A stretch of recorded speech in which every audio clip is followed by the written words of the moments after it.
If you're a regular listener to my vlogs, you may realise that I've been through a dark night of the soul.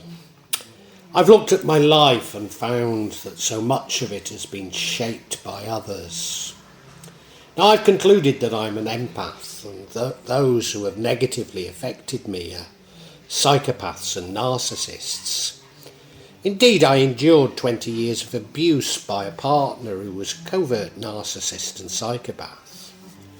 Maybe more importantly, when my mother died, I got confirmation that she was indeed a covert narcissist, as I'd always suspected, and certainly as a result of the dark night of the soul. She told everyone that I never contacted her after my father's death. It's true that for some reason the Indonesian post office appears to have banned foreigners from using it.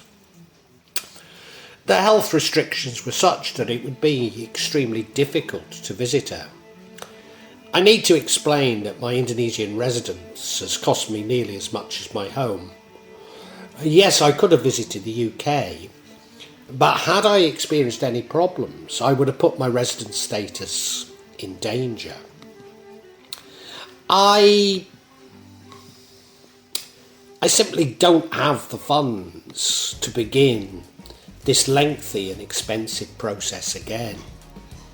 So yes, I did put my Indonesian family in assets, which I would have had to have abandoned in Indonesia, before going to visit my mother. When in Java, I often have very poor mobile phone coverage.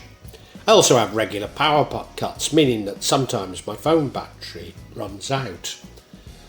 Now, my mother never had Wi-Fi.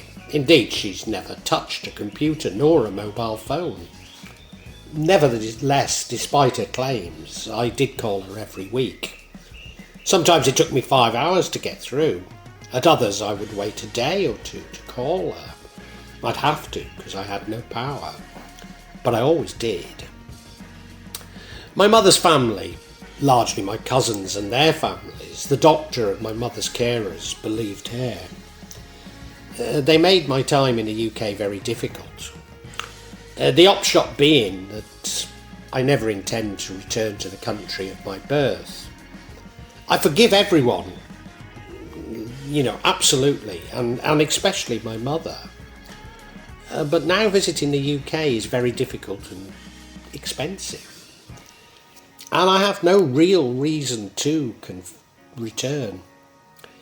This confirmation of my mother's covert narcissism explains so much to me about my life, including probably how I ended up in an abusive relationship for some 20 years. So the purpose of this vlog is not to question this, but simply to ask, was everyone who had crossed me actually a psychopath or a narcissist?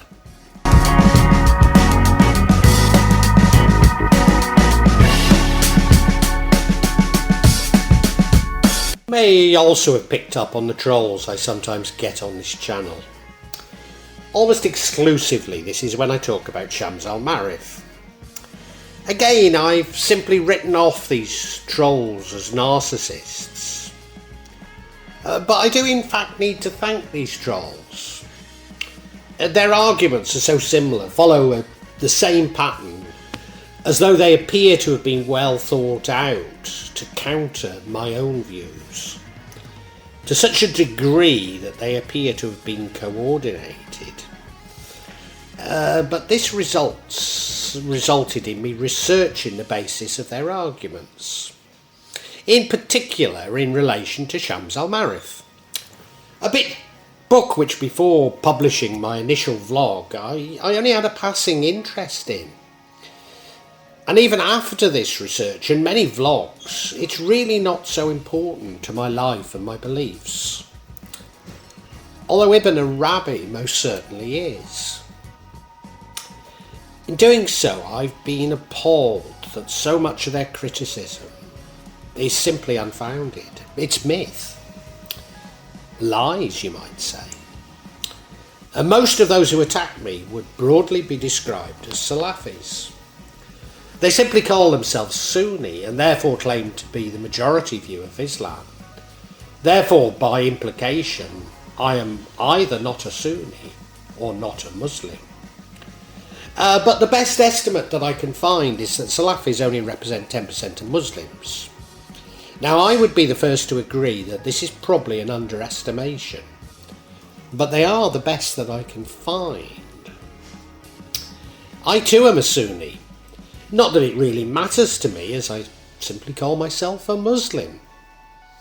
And nevertheless, what should be apparent is that I belong to what is majority within Islam, and not they.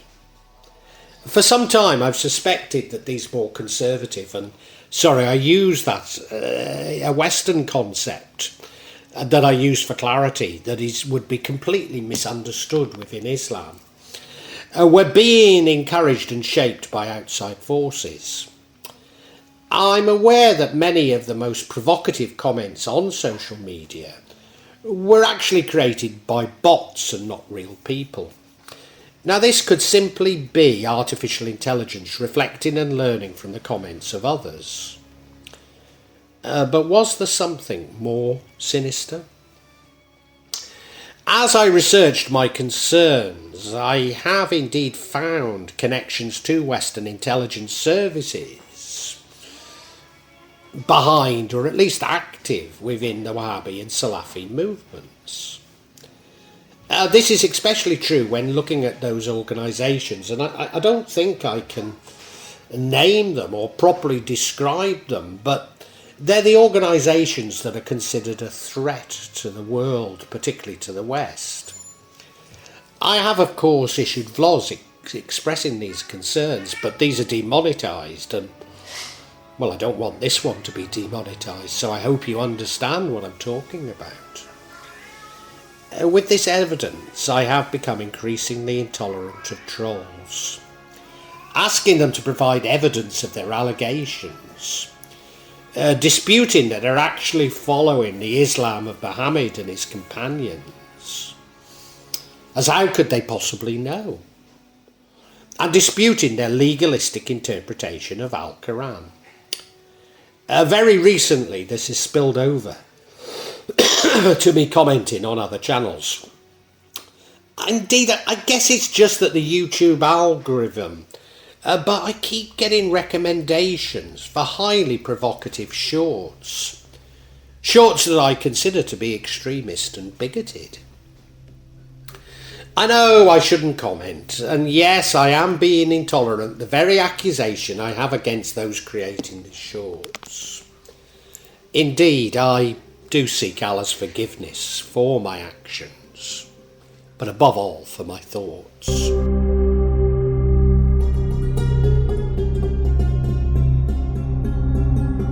I've been goaded and encouraged in my intolerance by the YouTube algorithm. And of course I've commented on this disturbing aspect of social media many times. A part of the process is that the suggestions the algorithm creates confirms our prejudices. I therefore welcome it when my prejudices are challenged. Perhaps I need to say that we all carry with us a belief system which we believe represents reality. And of course they do, but our reality and not those of others. We find evidence to confirm our beliefs. But not only do we reject those which don't, we actually hold on to myths and inaccuracies which support our own beliefs. We'll never admit to these inconsistencies within our belief systems, yet we can readily identify them in others. I'm therefore indebted to Dr Justin Sledge and his channel Esoterica, which I cannot recommend strongly enough.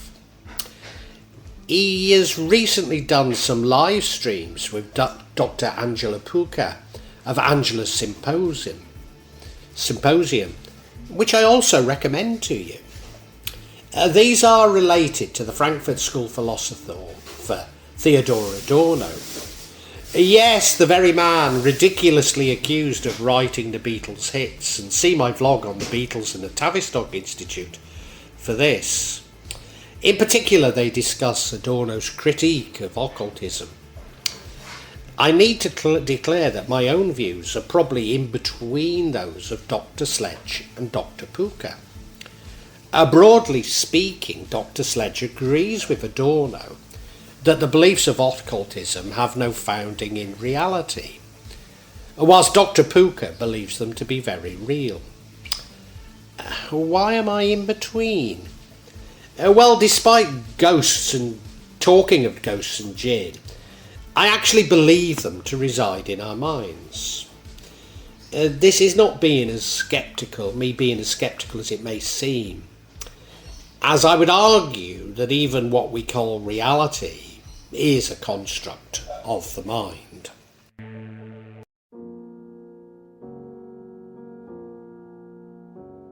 Why am I indebted to Dr Sledge is that he uncharacteristically expressed his opinions and his own philosophical background. He would be somewhat critical of how I express my opinions, even now, and even talk about my personal experience. But that's me, and it's an important distinction to which I will return. It would seem that there are some parallels between between his own academic background and my own. You see, we both have great interest in the Frankfurt School, although I certainly do not have a doctorate on the subject and spend most of my time as an academic, specialising in business strategy. And maybe that's an important distinction as well. For I've refused to be pinned down as an academic and to truly specialise in a particular area, or be atomised, as I would call it. But what is so interesting is, despite our very similar interests, we've reached very different conclusions. Now, I will also return to mine and Dr Puca's reaction to Dr Sledge, but want to first explore the differences of our conclusions. However, maybe I first need to say that I was drawn to the Frankfurt School for its humanism, while Dr Sledge seems to be drawn to it by its determinism. Of course, this reflects major differences within the Frankfurt School itself, with Theodor Adorno being particularly pessimistic, one might say curmudgeonly, although apparently he was not like this in real life. Whilst Erich Fromm, whom I really must do a vlog on at some point, being much more optimistic. What was interesting about Dr Sledge's arguments, based on Adorno, was that nothing we believe can be trusted. This is due to the influence of hegemony, which I've commented on so many times. And that this reflects the commodity fetishism of the economic superstructure, so that everything, including our beliefs, becomes a part of this commodity fetishism. Of course, I've already argued that religion, or at least Protestant beliefs, and with them Salafis, simply serve the economic superstructure, though what we call socialism, and indeed communism, only reflect this superstructure as well. But above all, science, and indeed culture, is a product of the superstructure, and therefore reinforces it. What this means is that even I, Dr Sledge, and you are incapable of critical thinking. There is no salvation from the economic system, either through religion, magic, or politics. Massively pessimistic though this conclusion is, it is something I must consider and share with you. Therefore, everything I have shared with you, including my hope of getting closer to Allah, is itself a chimera, or within Allah's shadow, as I would put it. that we may be able to escape the superstructure through our thoughts, but that this is pure escapism from the brutal reality of this superstructure. Indeed, Adorno himself would argue that anything we do actually supports this superstructure, unless we are actively engaged in trying to overthrow the economic system.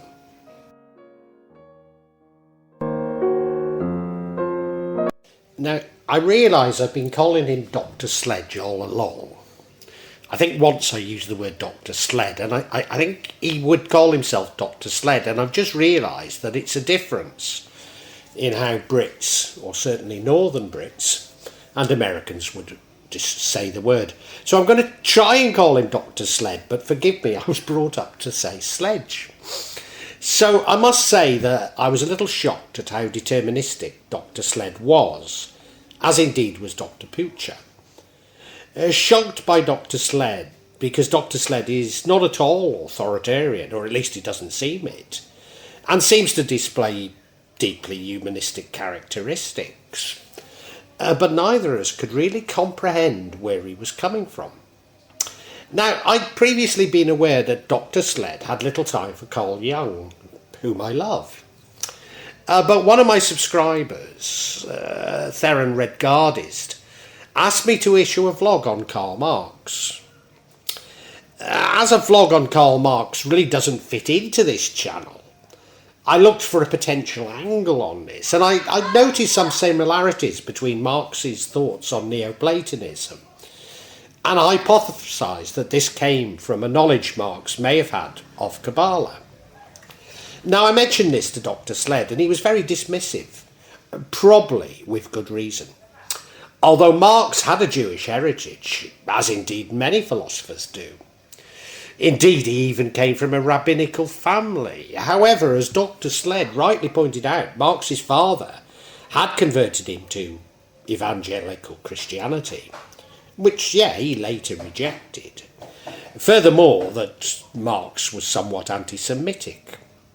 Now, I'm thankful to Dr Sled, saving me a great deal of time researching Marx's lack of Kabbalistic influence.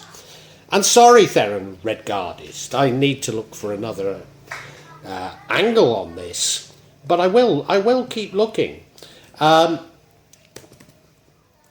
must say that I was a little shocked at how uncompromising he was, as indeed Dr Puca and I were when he discussed Adorno. Of course, I am a Muslim, and at first I thought that Dr Sledge's abrupt nature was a result of his Jewish heritage. Although again, I must disclose that part of my Liverpool family came from a very similar background to Marx himself. That's correct, a part of my family were Jewish, but I have very limited understanding of Judaism.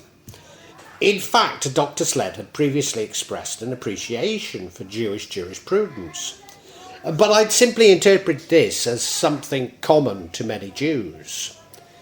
In his discussions with Dr Puca, he also commented that it's a misnomer that the Enlightenment swept away the spirituality of the ancients.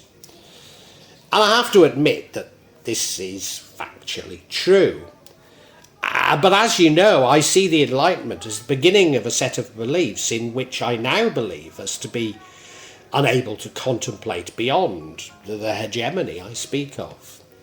Indeed, it was the Enlightenment that paved the way for the current economic system, whereas Dr Sled would simply point to the economic structure and any consideration of culture to be an academic dead end.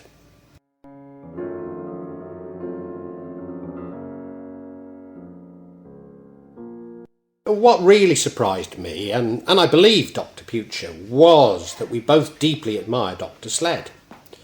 But his views were so uncompromising. I must say I actually respect him for this. It's simply that he gives no ground, and both Dr Puca and I would find it difficult to argue against him. This reminded me of the arguments of the Salafis and my trolls. but also so many incidences within my life when I've been met with uncompromising opposition. Have I got it wrong? Are they not all psychopaths and narcissists? Almost certainly, no, they're not. Although maybe some are psychopaths and narcissists, but others just think completely differently to me, and apparently Dr Puca. You see, Dr Sledge and many Salafis really do believe that jurisprudence is important, and therefore that the legalistic interpretation of texts are critical. Furthermore, that many are unwilling, and not without some justification, to consider anything beyond what they see as reality. That something is either true or untrue, real or myth. Does this mean that I've misled you on this channel? Well, maybe. It's up to you to decide. But I've always attempted to speak what I believe to be my truth. Yes, often what I have to say is influenced by insights I gain from meditation. But to me, at least, these are important. I would be the first to recognise that every bit of evidence I find to confirm my beliefs could be challenged, and probably should be. After some time, I realised that such arguments come from a dualist perspective, and that I am really non-dualist. Neither I nor Dr Puca have any defence if we argue within a dualistic paradigm. We have to keep shifting between dualism and non-dualism, or even remain within a non-dualist perspective. But this opens us to accusations of being illogical, which they indeed are, when judged from a normative paradigm. Most people retain a dualistic perspective, and not all, I have to recognise, are psychopaths or narcissists. But is there a deeper explanation? And I believe that there is. It's clear that both Dr Puca and I seek to integrate our left brains with our right. Indeed, as I have argued, this is essential in moving closer to God. Whilst many of those that we misunderstand have a reliance on their left brain. Indeed, I was reminded of so many times that fellow academics would just stare at me and shake their heads in disbelief, as though I was from another planet. And you see, I was. I was recognising patterns in my brain. Patterns that simply weren't being passed to my fellow academics' left brain. To them, and maybe they have a point, I was simply constructing these patterns in my right brain. But they didn't even know it because they weren't passed to their left brain. They didn't recognise them. I must say I deeply respect Dr Sledge. I need to thank him for teaching me this very important lesson. I should no longer dismiss those who disagree with me as psychopaths and narcissists. Some have very valid opinions, albeit that they are opinions that I find difficult to comprehend.